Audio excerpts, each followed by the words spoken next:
were always surprised that she had this urge to help people. Whenever we took her to India on our many trips, she would see some of the poor kids on the streets and things like that, and then she would tell us, hey, what can we do to help these kids and things of that nature. My mom inspired me. I kind of wanted her to follow in the footsteps of her forefathers. So I would talk to her about helping people and charity organizations. We were just sitting one day and watching the news and just seeing all the destruction after the earthquake and tsunami that had happened in Japan. That's when I mentioned to her probably, this is a good cause. Obviously I couldn't go to Japan because I couldn't skip school, and that was just too hard. So my mom gave me the idea of, why don't you use your talents to benefit others? And so immediately what came to mind was hosting a golf tournament. So I got started with my dad. We set up a nonprofit organization, and the first charity golf tournament was a little bit of a struggle, but we got through it.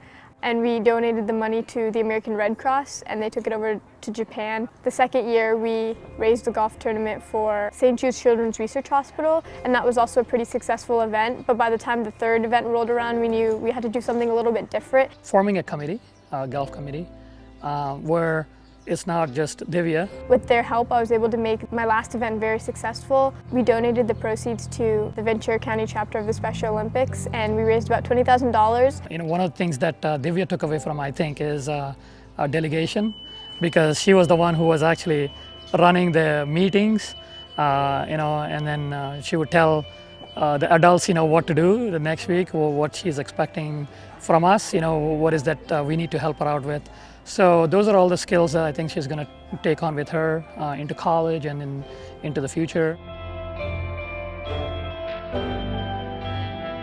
This year I feel very fortunate to have won this award and very honored. She's a great kid, she's not like a typical teenager. I must say she's definitely different, and even in school, she's great. I have great reviews from her teachers, and they described her as a kid with a golden heart, Mom, Dad, I love you so much. I wouldn't be here without you guys. I'm so thankful to my dad for introducing me to this sport and for sticking with me. Even I know that sometimes I can be tough to deal with, but I would just like to say thank you so much for traveling on this journey with me.